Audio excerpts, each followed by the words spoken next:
പ്രേക്ഷകർ നമ്മൾ തുടക്കത്തിൽ പറഞ്ഞതുപോലെ തിരഞ്ഞെടുപ്പ് സമയത്ത് ഓരോ ജില്ലകളും വിശദമായി പരിശോധിക്കുകയാണ്. നമ്മൾ ഈ ഹൈ ഫൈവിൽ തിരുവനന്തപുരം, കൊല്ലം, പത്തനംതിട്ട, ആലപ്പുഴ ജില്ലകളൊക്കെ പൂർത്തിയാക്കി. ഇന്ന് നമ്മൾ കോട്ടയത്തിലേക്ക് പോവുകയാണ്. നോക്കാം അക്ഷരനഗരി ആർക്കൊപ്പം.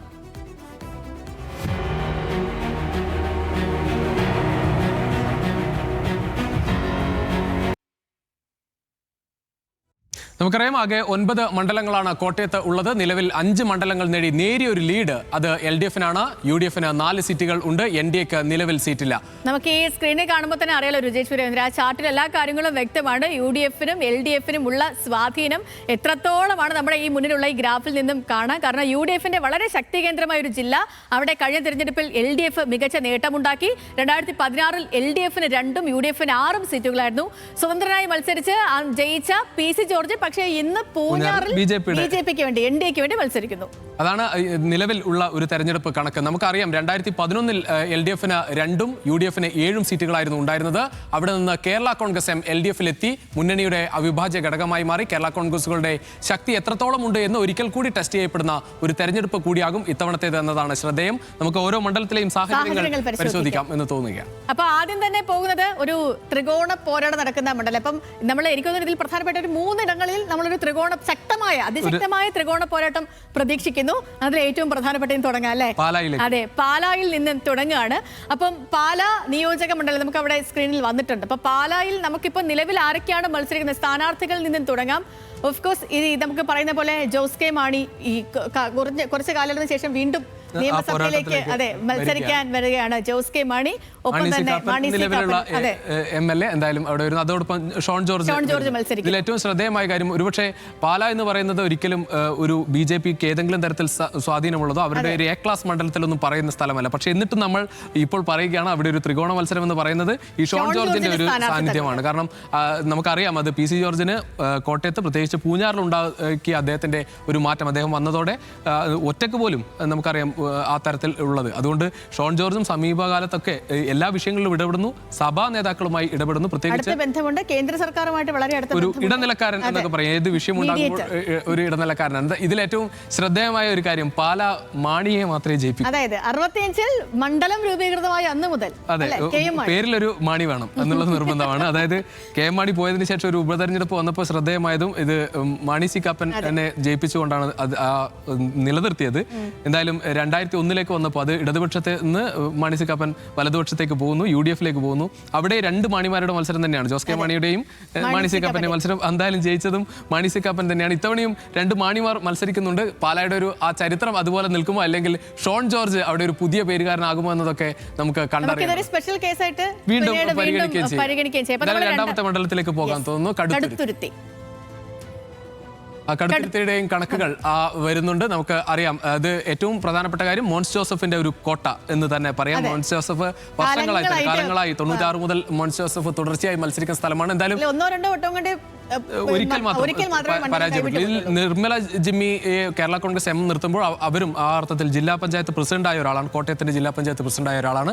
സുരേഷ് ഇട്ടിക്കുന്നേലാണ് BDJസിന്റെ സ്ഥാനാർത്ഥി. നമുക്ക് ഈ മണ്ഡലത്തെ ഏറ്റവും ശ്രദ്ധേയമായി പറയേണ്ടത് ആ ഭൂരിപക്ഷമാണ്. ആ ഭൂരിപക്ഷം നമുക്ക് കാണാം. 4256 എന്ന ആ ഭൂരിപക്ഷം തന്നെയാണ് ഈ മണ്ഡലത്തിൽ ഏറ്റവും ശ്രദ്ധേയമാകുന്നത്. കാരണം BDJs എത്രത്തോളം വോട്ട് പിടിക്കുമെന്നത് അനുസരിച്ചിരിക്കും ഈ വിജയം. നമ്മൾ ഈ കോട്ടയം ജില്ലയിലെ മിക്ക മണ്ഡലങ്ങൾ നോക്കുമ്പോൾ രുചി സുരേന്ദ്ര BJPക്ക് BDJs ആവട്ടെ ഈ NDAയുടെ ഏത് കക്ഷികളാവട്ടെ അവർ പിടിക്കുന്ന വോട്ട് പലയിടത്തും നിർണായകമാണ്. പ്രത്യേകിച്ച് ഈ മണ്ഡലത്തെ കുറിച്ച് പറയുമ്പോൾ ഇതൊരു കേരള കോൺഗ്രസുകളുടെ മത്സരം ഒരു മണ്ഡലം കൂടിയാണ്. കാരണം അതാണ് ഈ ശക്തി കേന്ദ്രം തീരുമാനിക്കുന്നത്. നമുക്ക് തീർച്ചയായും മോൻസ് ജോസഫിന്റെ ഒക്കെ കാര്യത്തിൽ 96 മുതൽ മത്സരിക്കുന്നു എന്ന് മാത്രമല്ല, അദ്ദേഹം 2001 തോറ്റതിന് ശേഷം സ്റ്റീഫൻ ജോർജിനോട് തോറ്റതിന് ശേഷം അതിനുശേഷം പിന്നെ ഈ മണ്ഡലം വിട്ടുകൊടുത്തിട്ടില്ല. ഈ വോട്ട് 2006-ൽ തിരിച്ചു പിടിച്ച മണ്ഡലം പിന്നെ വിട്ടുകൊടുത്തിട്ടില്ല. പിന്നെ അദ്ദേഹത്തിന്റെ കയ്യിലുള്ള പ്രത്യേകിച്ച് PJ ജോസഫുമായി ഏറ്റവും അടുത്ത സ്വന്തം മകനെ പോലെ കൊണ്ടു നടക്കുന്ന ഒരു നേതാവാണ്. അത് PJ ജോസഫ് എന്ത് പറഞ്ഞാലും മോൻസ് ജോസഫ് ചെയ്യുമെന്നതാണ് കേരള രാഷ്ട്രീയത്തിൽ നമ്മൾ കാണുന്നത്. അത് മന്ത്രിയാകാൻ പറഞ്ഞാൽ മന്ത്രിയാകും, രാജിവെക്കാൻ പറഞ്ഞാൽ രാജിവെക്കും. അത്രമാത്രം അടുപ്പം പുലർത്തുന്ന ഒരു നേതാവാണ്. എന്തായാലും വലിയൊരു പോരാട്ടം നമ്മൾ ആ അർത്ഥത്തിൽ ഇവിടെ എനിക്ക് തോന്നുന്നു ഒരു ഈ സുരേഷ് ഇട്ടിക്കുന്നിൽ കൂടി പറഞ്ഞു പോകാം എന്ന് തോന്നുന്നു. കാരണം BDJSന്റെ സ്ഥാനാർത്ഥിയായി മത്സരിക്കുന്ന കഴിഞ്ഞ തെരഞ്ഞെടുപ്പിൽ BJPക്ക് എന്തായാലും 11,000-ൽ മുകളിൽ വോട്ട് പിടിച്ച ഒരു സ്ഥലം കൂടിയാണ് ഈ മണ്ഡലം എന്ന് പറയുന്നത്. ശ്രദ്ധേയം 11,670 വോട്ടാണ് BJP പിടിച്ചത്. ഇത്തവണ മറികടക്കാനാകുമോ എന്നതാണ് NDA ശ്രദ്ധിക്കുന്നത്. പക്ഷേ ഏറ്റവും നമ്മൾ ആ ഭൂരിപക്ഷത്തിൽ തന്നെയാണ് നോക്കേണ്ടത്. കാരണം BJP കൂടുതൽ വോട്ടും BDJS BJPയേക്കാൾ കൂടുതൽ വോട്ട് പിടിക്കുമോ, ആ അർത്ഥത്തിൽ ഒരു നീക്കം അവിടെ ഉണ്ടാകുമോ എന്നതാണ് നോക്കേണ്ടത്. എന്തായാലും മൂന്നാമത്തെ മണ്ഡലത്തിൽ അത് കുറച്ച് പറയാനുള്ള ഒരു മണ്ഡലം കൂടിയാണ് വൈക്കത്തിലേക്ക് നമ്മൾ പോകുന്നത്. വൈക്കം നിയമസഭാ മണ്ഡലത്തിൽ നമുക്കറിയുന്ന പോലെ P. പ്രദീപ് CPIക്ക് വേണ്ടിയിട്ട് K. ബിനിമോളാണ് കോൺഗ്രസ്, അതേപോലെ അതെ ബിനിമോൾ കോൺഗ്രസിന് വേണ്ടി, അതേപോലെ K. അജിത്ത് BJPക്ക് വേണ്ടിയും. ഇതിൽ ഏറ്റവും ശ്രദ്ധേയമായ കാര്യം CK ആശ ജയിച്ച മണ്ഡലം എന്നത് മാത്രമല്ല, ജയിച്ച ഭൂരിപക്ഷം കൂടി നോക്കണം. അത് ഒരു ഇടത് കോട്ടയാണ്. 29,122. അതെ, ആ വലിയ ഭൂരിപക്ഷം. ഈ വൈക്കത്തെ കുറിച്ച് പറയുമ്പോൾ നമുക്ക് ഏറ്റവും ശ്രദ്ധേയമായ കാര്യം ഒരുപക്ഷെ നമ്മുടെ മുൻ രാഷ്ട്രപതി KR നാരായണൻ ജയിച്ച ഒരു മണ്ഡലം കൂടിയാണ്. ആ അർത്ഥത്തിൽ വൈക്കത്തിനൊരു പ്രൗഢി ഉണ്ട് നേരത്തെ തന്നെ തുടക്കത്തിൽ. അത് കോൺഗ്രസ് ഒരിക്കൽ ജയിച്ച മണ്ഡലം. അതിനിടയിൽ ഒരിക്കൽ മാത്രമാണ് പിന്നീട് ഒരിക്കൽ കോൺഗ്രസ് ജയിച്ചത്. മറ്റെല്ലാ തെരഞ്ഞെടുപ്പുകളിലും അതിൽ ആ അർത്ഥത്തിൽ 14 തെരഞ്ഞെടുപ്പിലും ജയിച്ച ഒരു മണ്ഡലമാണ് വൈക്കം. അതുകൊണ്ട് വൈക്കത്തിന് ഏതെങ്കിലും തരത്തിൽ ഒരു മാറ്റം ഉണ്ടാകുമെന്നൊന്നും പ്രതീക്ഷിക്കുന്നില്ല ഒരുപക്ഷെ. പക്ഷേ ഇതിൽ ഏറ്റവും ശ്രദ്ധേയമാകുന്നത് BJP സ്ഥാനാർത്ഥിയെ കുറിച്ചാണ്. കാരണം BJP സ്ഥാനാർത്ഥിയായി മത്സരിക്കുന്ന അജിത്ത് അവിടെ നേരത്തെ CPIയുടെ MLA കൂടിയായിരുന്നു, 2 തവണ MLA ആയ ഒരാളാണ്. അങ്ങനെ ഒരാളെ ചാടിച്ചുകൊണ്ട് നമ്മൾ പറയും കേരളത്തിൽ ഒരുപക്ഷെ MLA-മാര് എതിർ പക്ഷത്തുള്ള ആ അർത്ഥത്തിലുള്ള ഒരു നീക്കം, ചാക്കിട്ടുപിടുത്തം നീക്കമൊക്കെ നടത്തുന്നത് ശ്രദ്ധേയമായ ഒരു മണ്ഡലം കൂടിയാണ്. എന്തായാലും ആ അർത്ഥത്തിൽ ഉള്ള ഒരു നീക്കം അവിടെ നടക്കുന്നു. പ്രത്യേകിച്ച് CK ആശയെ കുറിച്ച് മാറ്റി P. പ്രദീപ് വരുന്നു. P. പ്രദീപും അവിടെ സജീവമായി നിൽക്കുന്ന ഒരാളാണ്. കോൺഗ്രസിന്റെ ബിനിമോനും അതുപോലെ തന്നെ അത്യാവശ്യം നല്ല രീതിയിൽ തന്നെ ഒരു നീക്കം നടക്കുന്നു. ഏറ്റവും പ്രധാനപ്പെട്ട കാര്യം, കോൺഗ്രസിൽ ഒരു സ്ഥാനാർത്ഥി മത്സരിക്കുമെന്ന് ആദ്യത്തെ ചർച്ചകളിൽ വന്ന ഒരു മണ്ഡലം കൂടിയാണ്.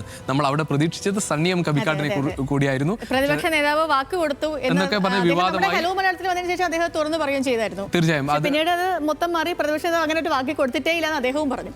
അത് വലിയ വിവാദമായി ഇവിടെ നിൽക്കുന്നുണ്ട്. പ്രത്യേകിച്ച് കേരളത്തിൽ ആകെ തന്നെ ഒരു ചർച്ചയായ ഒരു മണ്ഡലം, കോൺഗ്രസിന്റെ സ്ഥാനാർത്ഥിത്വവുമായി ബന്ധപ്പെട്ട് വലിയ ചർച്ചയായ ഒരു മണ്ഡലം. എന്തായാലും വലിയ ഒരു തരത്തിൽ ഭൂരിപക്ഷത്തിൽ ഇടത് കോട്ടയെ ഇളക്കാൻ കഴിയുമോ എന്നുള്ളത് മധ്യ കേരളത്തിൽ നമ്മൾ വൈക്കത്തെ കുറിച്ച് പറയുമ്പോൾ മധ്യ കേരളത്തിൽ ഉള്ള ഒരു ഇടതുകോട്ട എന്ന് പറയാം. നമുക്കറിയാം ഇടതുകോട്ടകൾ ഒരുപക്ഷെ വടക്കൻ മലബാറിലോ അല്ലെങ്കിൽ നമ്മൾ തെക്കൻ കേരളത്തിലെ ചില മണ്ഡലങ്ങളൊക്കെ ഇടതുകോട്ടയായി നിൽക്കുന്നുണ്ട്. പക്ഷെ മധ്യ കേരളത്തിൽ ഏറ്റവും സുരക്ഷിതമായ മണ്ഡലം എന്ന് പറയുമ്പോൾ ആദ്യത്തെ പേരാണ് അത് നമുക്ക് വൈക്കം എന്ന് പറയാനാവും. എന്തായാലും വൈക്കത്തെ പോരാട്ടത്തിൽ ഇത്തവണയും അവർ മറ്റൊരു കാര്യം പ്രതീക്ഷിക്കുന്നില്ല.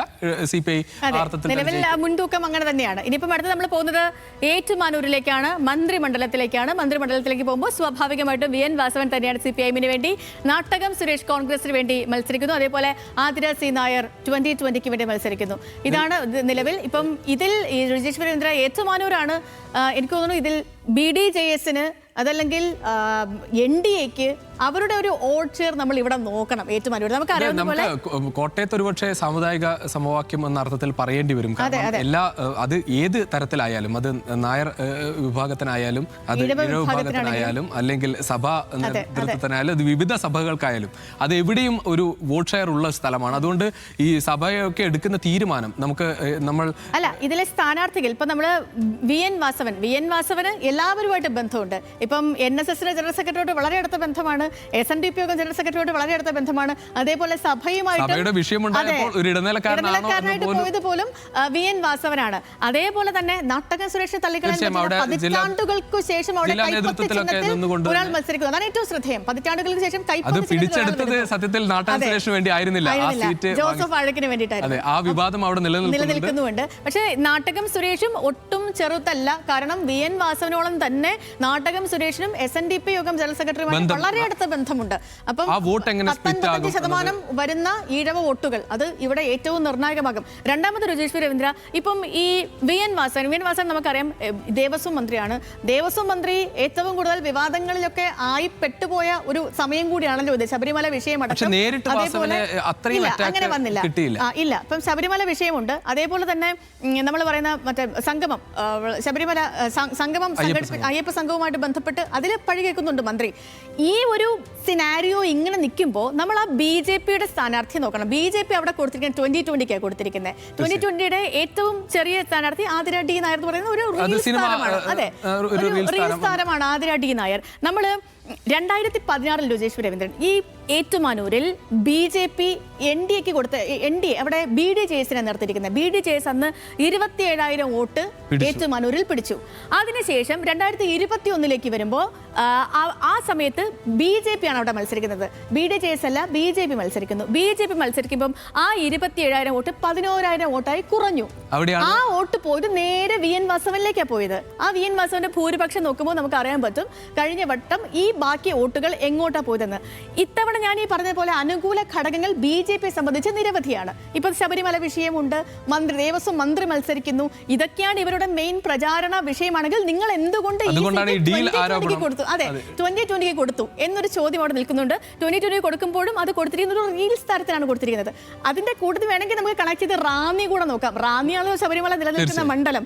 അവിടെ കൊടുത്തിരിക്കുന്ന NDA കൊടുത്തിരിക്കുന്ന 2020. ഞാൻ അതിൽ പറയുന്ന ഒരു കാര്യം, നമ്മൾ പലപ്പോഴും ഈ ഡീൽ ആരോപണമൊക്കെ നമ്മൾ ഏതർത്ഥത്തിൽ അത് ഏത് മുന്നണിക്കെതിരെ പറയുമ്പോൾ പോലും ഈ മുന്നണിയിലുള്ള ഒരു പാർട്ടിക്ക് ഇത് സീറ്റ് കൊടുത്തോ എന്ന് ചോദിക്കുന്നുണ്ടെങ്കിൽ അത് ഒരുപക്ഷെ നിങ്ങൾ ഇടതുപക്ഷത്തേക്കൊക്കെ നോക്കിയാൽ CPM-ന്റെ കോട്ടകൊത്തങ്ങളായി നിൽക്കുന്ന സ്ഥലങ്ങളിലൊക്കെ മുന്നണി മറ്റ് ആളുകൾക്ക് കൊടുക്കുന്നു വർഷങ്ങളോളം. നമുക്ക് വേണമെങ്കിൽ മന്ത്രി AK ശശീന്ദ്രൻ മത്സരിക്കുന്ന മണ്ഡലത്തെ എടുക്കാം. വിവാദങ്ങളുടെ സമയത്ത് എലത്തൂരിൽ 36,000-38,000 വോട്ടിന് ജയിക്കുന്ന മണ്ഡലമാണ്. അത് എത്രയോ കാലമായി CPM പ്രവർത്തകർ അവിടെ നിന്ന് മാറ്റണം എന്ന് ആവശ്യപ്പെടും. പക്ഷേ അത് സംഭവിക്കില്ല. ഈ കൽപ്പറ്റ CPM MLA ജയിച്ച് നിൽക്കുന്ന സമയത്താണ് അത് ഘടകകക്ഷികൾക്ക് കൊടുക്കുന്നത്. അത് സാധാരണഗതിയിൽ അത് കൊടുക്കുന്നതാണ്. ഡീൽ ആരോപണം പക്ഷെ നമുക്കറിയാം ഈ തെരഞ്ഞെടുപ്പിന്റെ മുഖം അത് ഡീൽ ആരോപണം. ഇത്തവണ ഇപ്പം മന്ത്രിമണ്ഡലത്തിൽ ഈ നമ്മൾ പറയുന്ന പോലെ ഇവിടെ എത്ര ഈ 2020 എത്ര വോട്ട് പിടിക്കും അത് വളരെ നിർണായകമാണ്. അതോടൊപ്പം തന്നെ ഈ BDJS വോട്ടൊക്കെ എങ്ങനെ പൂർണ്ണമായും 2020 പോകുമോ? 2020 ഒരു പുതിയ ഒരു പാർട്ടി എന്നുള്ള അർത്ഥത്തിൽ പ്രത്യേകിച്ച് നമ്മൾ എടുത്തു പറയുന്നത് BDJS ആയിരുന്നു NDA-ലെ രണ്ടാമത്തെ കക്ഷി. അത് പൂർണ്ണമായും രണ്ടാമത്തെ കക്ഷി എന്ന് തന്നെ പറയാം. അത്രമാത്രം മണ്ഡലങ്ങൾ ചോദിച്ചു വാങ്ങാൻ പറ്റും. ആ അർത്ഥത്തിൽ ഒരു സ്വാധീനമുണ്ട്. 27,000 വോട്ട് പിടിച്ചത് തീർച്ചയായും. അവിടെ നിന്ന് 2020 വരുന്നതോടെ 2020 എവിടെയൊക്കെയാണ് സീറ്റ് കൊടുത്തതെന്ന് കണക്കില്ലാത്തത്ര വാരിക്കോരി കൊടുക്കുന്നു എന്ന് തോന്നുന്നത്. അത് എറണാകുളത്തൊക്കെ സ്ഥാനാർത്ഥികളെ പോലും അറിയില്ല. ആ അർത്ഥത്തിൽ വാരിക്കോരി കൊടുത്തു. അപ്പോൾ സ്വാഭാവികമായി ഈ മുന്നണിയിലെ രണ്ടാമൻ ആര് എന്ന ചോദ്യത്തിന് കൂടി ഉത്തരം ഈ തെരഞ്ഞെടുപ്പ് നൽകേണ്ടതുണ്ട്. അതുകൊണ്ട് എന്തായാലും ആ തരത്തിൽ വോട്ട് ഷിഫ്റ്റ് പൂർണ്ണമായും 2020 പോകുമെന്നതൊക്കെ കണ്ടറിയേണ്ടതാണ്. പിന്നെ നമുക്ക് നേരെ അക്ഷരനഗരിയിലേക്ക് കേന്ദ്രത്തിലേക്ക് പോകാം. അതെ, കേന്ദ്രത്തിലേക്ക്. കോട്ടയത്തേക്കാണ് ഇനി. കോട്ടയം നിയമസഭാ മണ്ഡലം. കോട്ടയം നമുക്കറിയാം സമീപകാലത്തെല്ലാം തുടർച്ചയായി തന്നെ തിരുവഞ്ചൂർ രാധാകൃഷ്ണൻ ജയിച്ചുകൊണ്ടിരിക്കുന്ന ഒരു മണ്ഡലമാണ്. ചില ആദ്യഘട്ടത്തിലൊക്കെ 2011 അദ്ദേഹം വളരെ ചെറിയ വോട്ടിന് ജയിച്ച ഒരു മണ്ഡലമാണ്. പിന്നീട് അദ്ദേഹം വലിയ വോട്ടിലേക്ക് അത് ഷിഫ്റ്റ് ഉണ്ടാക്കി. അദ്ദേഹം ഒരു നിയമസഭയിൽ ഒരിക്കൽ സംസാരിക്കുമ്പോൾ അദ്ദേഹം വളരെ വൈകാരികമായൊക്കെ ഈ വോട്ട് കൂടിയതൊക്കെ സംസാരിച്ചത് പറയാം. അതുകൊണ്ട് കോട്ടയവുമായി വളരെ അധികം ബന്ധമുള്ള ഒരാൾ തന്നെയാണ് തിരുവഞ്ചൂർ രാധാകൃഷ്ണൻ. നമുക്ക് K. അനിൽകുമാർ CPM-ന്റെ സംസ്ഥാന സമിതി അംഗം എന്തായാലും വളരെ ശക്തനായ കഴിഞ്ഞ തവണയും സ്ഥിരം മുഖമാകുന്നു. പ്രത്യേകിച്ച് ഈ കാലഘട്ടത്തിൽ നമുക്ക് ഒരു ഭരിക്കുന്ന ഒരു പാർട്ടിക്കെതിരെ രൂക്ഷമായ വിമർശനം ഉണ്ടാകുന്ന സ്വാഭാവികമാണ്. ഒരു ഭരിക്കുന്ന പാർട്ടിക്കെതിരെ രൂക്ഷമായ വിമർശനം ഉണ്ടാകുന്ന ഒരു കാലഘട്ടം. ഈ കാലഘട്ടത്തിൽ നിന്ന് നമുക്ക് പ്രധാനപ്പെട്ട യുവ നേതാക്കൾ പലപ്പോഴും എനിക്ക് തോന്നുന്നു ഈ ചാനൽ ചർച്ചകളിൽ നിന്ന് പിന്മാറുന്നത് കണ്ടിട്ടുണ്ട്. ഈ കാലഘട്ടത്ത് പിന്മാറി അവർ മറ്റ് പല കാര്യങ്ങളിൽ അല്ലെങ്കിൽ അവരുടെ മറ്റ് പ്രവർത്തനങ്ങളിൽ വ്യാപൃതരാണ്. ആ സമയത്ത് ഏറ്റവും കൂടുതൽ ചാനൽ ചർച്ചകളിൽ സജീവമായി നമ്മൾ കണ്ടുകൊണ്ടിരിക്കുന്നത്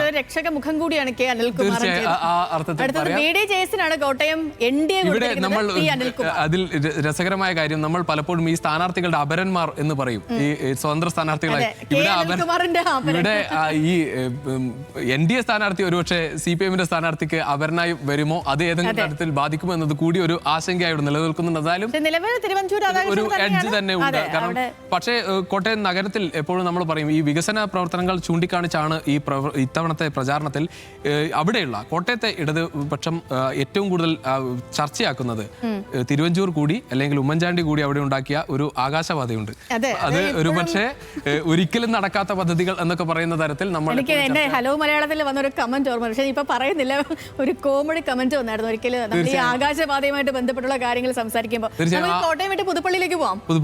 ഓക്കെ, പുതുപ്പള്ളിയിലേക്ക് പോകുമ്പോഴത്തേനും അറിയാം അവിടെ ചാണ്ടിയുമ്മനാണ് കോൺഗ്രസിന് വേണ്ടി, KM രാധാകൃഷ്ണൻ CPIM, രവീന്ദ്രൻ വാകത്താനം BJP-ക്ക് വേണ്ടി. ചാണ്ടിയുമ്മന്റെ ജയം 37 ഏറ്റവും ശ്രദ്ധേയമായ കാര്യം അതൊരു ഉപതെരഞ്ഞെടുപ്പിൽ ജയിച്ച മരണത്തിന് ശേഷം നടന്ന ഉപതെരഞ്ഞെടുപ്പ് എന്ന് പറയാം. പക്ഷേ നമ്മൾക്ക് അറിയാം ഏറ്റവും പ്രധാനപ്പെട്ട കാര്യം 2021 ഉമ്മൻചാണ്ടി അവിടെ മത്സരിക്കുമ്പോൾ ജെയ്സി തോമസിനോട് മത്സരിക്കുന്ന സമയത്ത് ആ ഭൂരിപക്ഷം 9044 മാത്രമായിരുന്നു. അത്രമാത്രം ടൈറ്റായ ഒരു ഫൈറ്റ് കൊടുത്താണ് ജെയ്ക്ക് അവിടെ മത്സരിച്ചത്. പക്ഷേ അത് ഉമ്മൻചാണ്ടിയുടെ മരണത്തിന് ശേഷം വരുമ്പോൾ ആ തരത്തിലായിരുന്നില്ല. അത് പൂർണ്ണമായും പിന്നെ ഈ ചാണ്ടിയുമനാണെങ്കിലും പ്രചാരണ തന്ത്രം മാത്രമല്ല, ചാണ്ടിയുമൻ മണ്ഡലത്തിൽ മുഴുവൻ നിറഞ്ഞു നിൽക്കുന്ന ഒരു MLA ആണ് അദ്ദേഹം. ഈ MLA ആയതിനു ശേഷം ഇപ്പം ഉമ്മൻചാണ്ടി എല്ലാ ഞായറാഴ്ചയും പള്ളിയിൽ പോകും, അവിടുത്തെ ആൾക്കാരോട് സംസാരിക്കും എന്ന് പറയുന്നത് പോലെ ചാണ്ടി ഉമ്മൻ എല്ലാ വീടുകളിലും പോവുകയും എല്ലാവരുടെയും കാര്യങ്ങൾ അറിയുകയും ഒക്കെ ചെയ്ത ഒരു ജനകീയനായിട്ട് മാറി അദ്ദേഹം. അവിടുത്തെ കുഞ്ഞു പുതുപ്പള്ളിയുടെ MLA ആയിട്ട് അദ്ദേഹത്തിന് ഒരു യുവ നേതാവ് തന്നെയാണ് ഇപ്പോഴും. നമ്മൾ അർത്ഥത്തിൽ ഒരു MLA എന്ന് പറയുമ്പോഴും ഒരു യുവ നേതാവാണ്. ഒരു യുവ നേതാവിന് കേരളത്തിലെ കോൺഗ്രസിന്റെ കാര്യങ്ങളിൽ ഇത്രമാത്രം സ്വാധീനം ഉണ്ടാക്കാൻ പറ്റുന്ന തരത്തിൽ ഒരു അഭിപ്രായത്തിന് സ്വാധീനം ഉണ്ടാക്കാൻ പറ്റുന്ന ഒരു നേതാവ് മറ്റൊരാൾ ഈ അർത്ഥത്തിലുണ്ടോ എന്നറിയില്ല. കാരണം ചാണ്ടിയുമ്മൻ തന്നെ പറയുകയാണ് മറിയമ്മനെ മത്സരിക്കാൻ വേണ്ടി കോൺഗ്രസിൽ ഒരു ആലോചന തുടങ്ങിയപ്പോൾ ചാണ്ടി പറഞ്ഞ കാര്യം, മറിയം മത്സരിക്കുന്നതുകൊണ്ട് പ്രശ്നമൊന്നുമില്ല, ഞാൻ അപ്പോൾ പുതുപ്പള്ളിയിൽ നിന്ന് മാറിത്തരും, രണ്ടുപേരും മത്സരിക്കേണ്ട എന്ന് ഉമ്മൻചാണ്ടിയുടെ തീരുമാനമായിരുന്നു. കോൺഗ്രസിന് പിന്നീട് ആ ആലോചനകളിലേക്ക് പോകാതിരിക്കാൻ, കാരണം അത്തരത്തിലൊരു മാറ്റം ഉണ്ടായാൽ ചാണ്ടിയുമ്മൻ അത്തരത്തിലൊരു തീരുമാനം എടുക്കുമോ എന്നൊരു ഭയം. എന്തായാലും ആ തീരുമാനം ഉണ്ടാക്കിച്ചത് ചാണ്ടിയുടെ തീരുമാനമാണ്. അതായത് കോൺഗ്രസിനെ അതോടൊപ്പം നമ്മൾ ശ്രദ്ധേയമായ കാര്യം എനിക്ക് തോന്നുന്നത് നിലമ്പൂരിലെ ഉപതെരഞ്ഞെടുപ്പ് നടക്കുന്ന സമയത്ത് ചാണ്ടിയുമ്മൻ ഇവിടെ നിന്ന് പോയി ചാണ്ടിയുമ്മൻ മാത്രം ഒരു ഒറ്റയാൾ പ്രചാരണം നടന്നു. മറ്റ് പാർട്ടി അവിടെ നടക്കുമ്പോഴും അത് ചാണ്ടിയുമ്മൻ ഒറ്റയ്ക്ക് വീട് കയറി, എല്ലാ വീടുകളിലും കയറി വോട്ട് ചോദിച്ചു. മറ്റേതെങ്കിലും ഒരു രാഷ്ട്രീയ പാർട്ടിയാണെങ്കിൽ അല്ലെങ്കിൽ മറ്റേതെങ്കിലും ഒരു നേതാവാണെങ്കിൽ ഇത്തരത്തിലൊരു പ്രചാരണം നടത്തിയാൽ ഒരുപക്ഷെ ഒരു നടപടി വന്നേക്കും. നിങ്ങൾ മാത്രം എന്തുകൊണ്ട് മാറുന്നു എന്ന് ചോദ്യം ചാണ്ടിയുമ്മനോട് ചോദിക്കാൻ പറ്റാത്ത. ഇപ്പോൾ തന്നെയാണെങ്കിൽ ഇപ്പൊ പുതുപ്പള്ളിയിലെ ചാണ്ടിയുമ്മന്റെ പ്രചാരണം നോക്കണം. നമ്മൾ പ്രചാരണ വാഹനമില്ല, ഫ്ലെക്സ് ബോർഡ് ഇല്ല, ചുവരെടുത്തില്ല. അദ്ദേഹം രാവിലെ ഒരു ഇലക്ട്രിക് സൈക്കിളുമായിട്ട് ഇറങ്ങുന്നു, വീട്ടുകാരെ മുഴുവൻ കാണുന്നു, അതിനുശേഷം വോട്ട് പിടിക്കുന്നു. ഇതിനിടയ്ക്ക് എവിടെയോ ഒരു ദിവസം ഹലോ മലയാളത്തിൽ വന്നായിരുന്നല്ലോ, അപ്പൊ ഇങ്ങനെ കാര്യങ്ങളൊക്കെ ചോദ്യം പറയുന്നുണ്ടായിരുന്നു. ഇടയ്ക്ക് ഞാൻ രാവിലെ എഴുന്നേറ്റ് വരുമ്പോൾ എവിടെയോ ഏതോ വീടിനൊരു ചുമരിൽ എനിക്ക് വേണ്ടി ഒരു ഫ്ലെക്സ് ബോർഡ് ഇത് ഒട്ടിച്ചിരിക്കുക, പോസ്റ്റർ ഒട്ടിച്ചിരിക്കുക. ഞാൻ തന്നെ ചെന്ന് അതിനെ കീറിക്കളഞ്ഞു, ഇത് ആരടാ എനിക്ക് വേണ്ടി പോസ്റ്റർ ഒട്ടിച്ചെന്ന് ചോദിച്ചിട്ട്. കാരണം അങ്ങനത്തെ ഒരു സ്ട്രാറ്റജിയാണ് മറ്റൊരു തന്ത്രമാണ്. എന്നിട്ടും അദ്ദേഹം പറയുന്നത് ഇത് അദ്ദേഹം വീട് വെച്ച് കൊടുക്കാൻ, നിർധനരായ ആളുകൾക്ക് ഉമ്മൻചാണ്ടി ഫൗണ്ടേഷൻ വഴി വീട് വെച്ച് കൊടുക്കാൻ വേണ്ടിയിട്ട് ഈ പണം ഉപയോഗിക്കുന്നു.